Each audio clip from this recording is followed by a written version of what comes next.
Hi, everyone. Harry here to talk about the emerging defense of Defense Secretary Pete Hegseth to the incredibly grave charge that he issued a order that resulted in the killings of two innocent people outside of so-called war combat in the law of war, an absolutely forbidden act.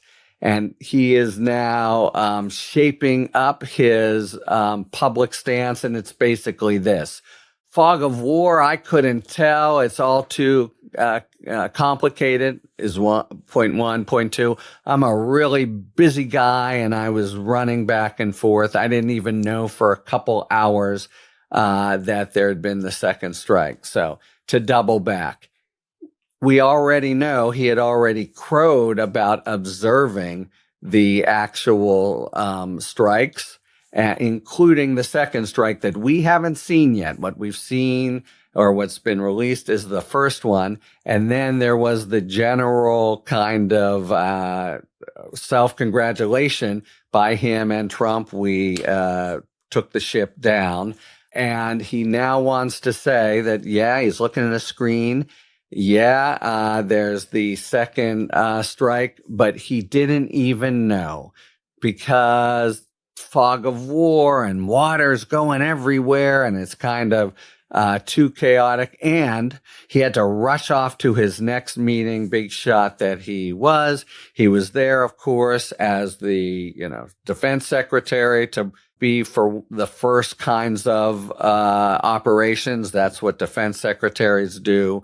But he never noticed and rushed out, etc.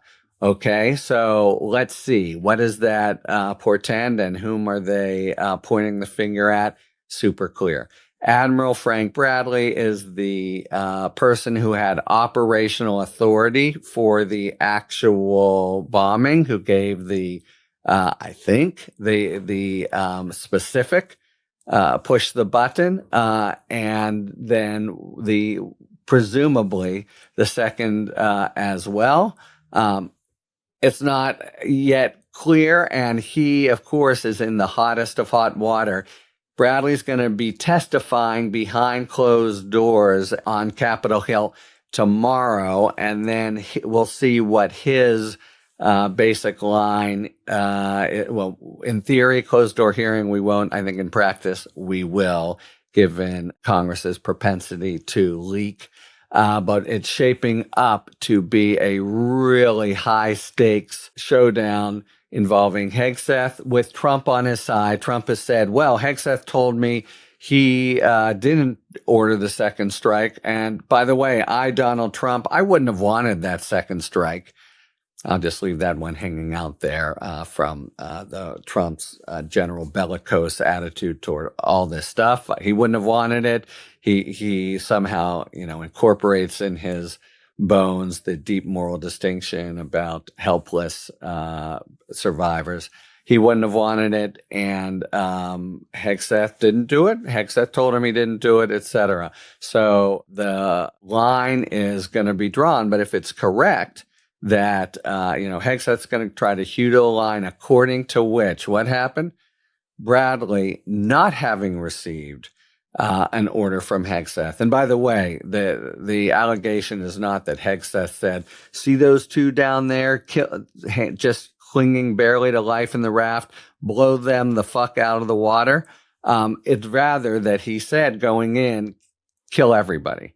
And he now wants to claim that he did not say that. So that would leave Bradley totally holding the bag and basically having acted on his own as a military careerist who knows the prohibition on exactly what they did is so clear and so grave. There's actually a entry in the Department of Defense manual where this blowing away survivors from a shipwreck is literally listed as the paradigm for an unlawful order that you may not follow. I'd say when you have a patently unlawful order, not only don't you have to follow it, you are not permitted to follow it. And there are cases, several of them, starting with Lieutenant Calley in Vietnam, that clearly establish the principle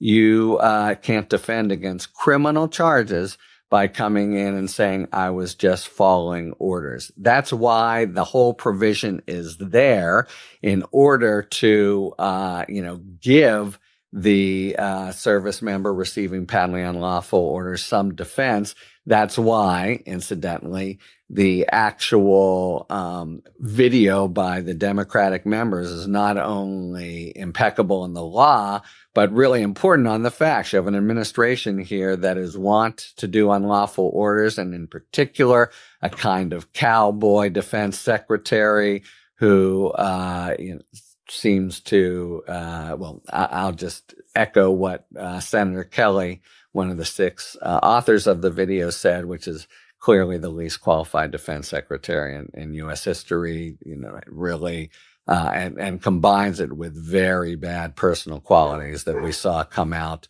in spectacular fashion during his confirmation hearings, where he just squeaked by. So we now have a first of all, a scandal that's not going away. You're going to have Bradley make this allegation, and there's going to be a real sort of push comes to shove, and the push will come to shove, I think, start today. Hegseth said, I didn't even know about the second strike for a couple hours. I think that's a time period intended to cover the boastful statement about taking out the ship, et cetera. I didn't even know for a couple hours. Why not for a couple hours? This is a pretty serious thing. Just such a busy, important guy. And he had another meeting and then another meeting. And then finally he was told. Now, even under his version, once he's told, does he say, holy shit, we just committed a terrible war crime? That's a war crime, by the way, if we are right, as I say we are, that we're at war. That's a whole other issue, and probably they're not right. But either, if it's not that, it's just a flat-out murder in the Uniform Code of Military Justice. Does he stop everything and do an investigation? No. He keeps rolling and kind of, cock of the walk kind of defense secretary. And now that it's come out and you have the Washington Post report saying who gave the order? Hegseth gave the order. Now we hear this version of, I didn't even know for a fog of war. I'm a big shot. That's the dual defense. So that leaves Bradley potentially completely exposed. And is he going to go in? And is it true that he, a lifelong military guy, would have simply committed a cold-blooded act against everything that the Uniform Code of Military Justice, not to mention Geneva Conventions, humanitarian laws of war, and the like, completely forbid?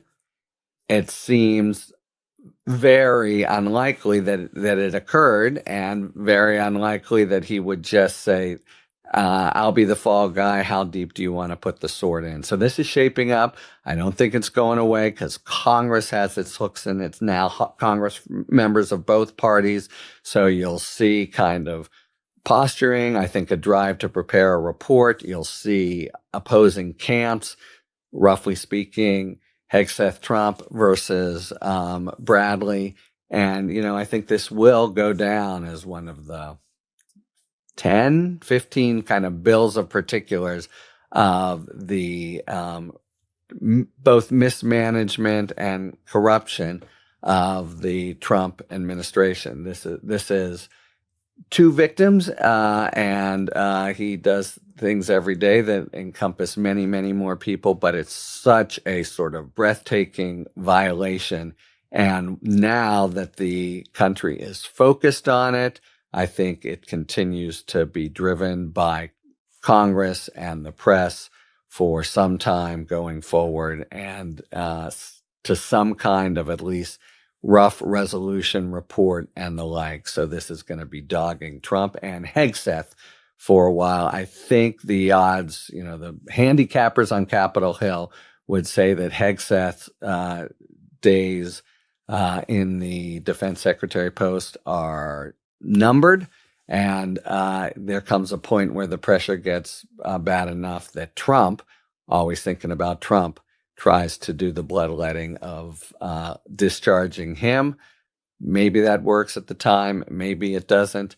The actual criminal charges against Hegseth, I'll just end with this, are, if you were thinking in those terms, get pretty tricky because of all kinds of doctrines of immunity. But the real point here is, what does history conclude as to whether or not Hegseth gave the order? Talk to you later. Thanks for tuning in. If you enjoyed this video and other Talking Feds content, please take a second to like and subscribe. Talk to you later.